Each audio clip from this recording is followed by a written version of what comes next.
Hey guys, welcome back to our channel vickyluckytalkies. ఈరోజు special Christmas new year వస్తుందిగా, so Christmas స్పెషల్గా మనం plum cake చేసుకుందాం.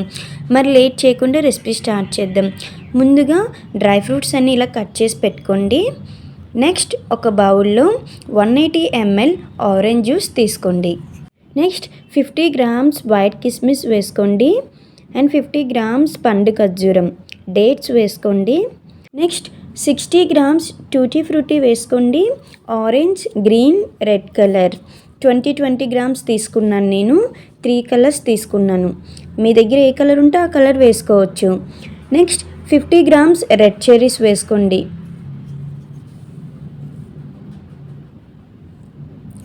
Next 50 grams కాజు జీడిపప్పు వేసుకోండి. నెక్స్ట్ 50 grams బాదం వేసుకోండి.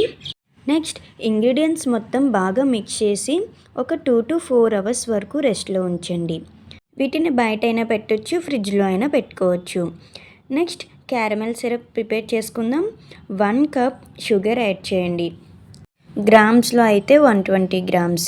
ఇందులో వాటర్ అది ఏం యాడ్ చేయక్కర్లేదు, అదే కరుగుతుంది. సో ఇది కరిగిన తర్వాత బ్రౌన్ షేడ్లో వస్తుంది. కలర్ చేంజ్ అయ్యి ఇలా బబుల్స్ వచ్చాక హాట్ వాటర్ వేసుకోండి. హాట్ వాటర్ వేసుకున్నప్పుడు జాగ్రత్త. సో ఒక్కసారి అంతా బాగా కలిపి స్టవ్ ఆఫ్ చేసుకోండి. Caramel syrup ready.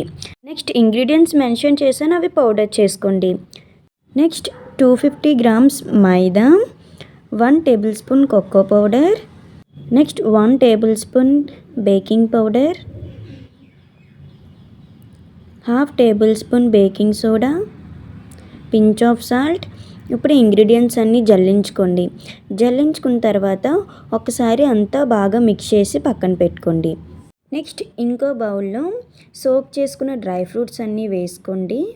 Next 100 grams కరిగించిన బటర్ వేయండి. అందులో 20 ml పాలు వేసుకోండి. అంతా ఒకసారి బాగా మిక్స్ చేసి ప్రిపేర్ చేసి పెట్టుకున్న క్యారమెల్ సిరప్ వేసుకోండి.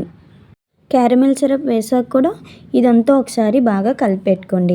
నెక్స్ట్ ఇలాచీ, లవంగ, దాచిన చెక్క, శొంఠి మిక్సీ పట్టించాం కదా, ఆ పౌడర్ని యాడ్ చేయండి. నెక్స్ట్ 1 tablespoon వరకు వెనిలా ఎసెన్స్ యాడ్ చేసుకోండి. నెక్స్ట్ మైదా మిక్స్ని అంతా ఒకేసారి కాకుండా కొంచెం కొంచెంగా యాడ్ చేస్తూ మిక్స్ చేయండి. తర్వాత ఎయిర్ బబుల్స్ లేకుండా స్పాచులాతో కట్ అండ్ ఫోల్డ్ మెథడ్లో మిక్స్ చేయండి. సో ప్లమ్ కేక్ బ్యాటర్ ఈ కన్సిస్టెన్సీలోనే ఉండాలి. బ్యాటర్ రెడీ అయిపోయింది. ఇప్పుడు కేక్ మౌల్డ్ తీసుకొని బటర్ అప్లై చేయండి. బటర్ ఆర్ గీ, ఆయిల్ ఏదైనా అప్లై చేయండి. అప్లై చేశాక మైదా వేసుకొని ఈవెన్గా స్ప్రెడ్ చేయండి. నెక్స్ట్ బ్యాటర్ని కేక్ మౌల్డ్లోకి వేసుకున్నాక ఒక 3 times ట్యాప్ చేయండి, ఎయిర్ బబుల్స్ లేకుండా. నెక్స్ట్ కడాయిని 5 minutes ఫ్రీ హీట్ చేయండి. ఇప్పుడు కేక్ బ్యాటర్ని పెట్టుకొని డ్రై ఫ్రూట్స్ గార్నిష్ చేసుకోండి. కేక్ని 40 to 50 minutes వరకు బేక్ చేయండి. నెక్స్ట్ 40 minutes తర్వాత కేక్ బేక్ అయిందో లేదో చూడండి. టూత్పిక్ కానీ నైఫ్ కానీ పెట్టి చూడండి. క్లీన్గా ఉంది కదా, సో కేక్ బేక్ అయిపోయింది. నెక్స్ట్ కేక్ కూల్ అయిన తర్వాత డీమౌల్డ్ చేసుకుందాం. చూసారా, చాలా బాగా వచ్చింది కదా కేక్. ఇప్పుడు ఇది చాలా ఈజీగా డీమౌల్డ్ అయిపోతుంది. వావ్, కేక్ చాలా బాగా వచ్చిందిగా, చాలా ప్లఫీగా, స్పాంజీగా బాగుంది కదా. సో మనం ఇప్పుడు ఈ కేక్ని కట్ చేద్దాం, ఎలా ఉందో చూద్దాం.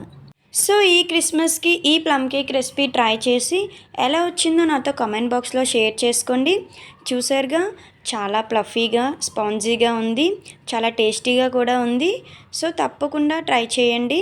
నా రెసిపీ కనుక మీకు నచ్చినట్టయితే ప్లీజ్ లైక్ చేయండి, షేర్ చేయండి, కమెంట్ చేయండి అండ్ సబ్స్క్రైబ్ చేసుకోకపోతే సబ్స్క్రైబ్ కూడా చేసుకోండి.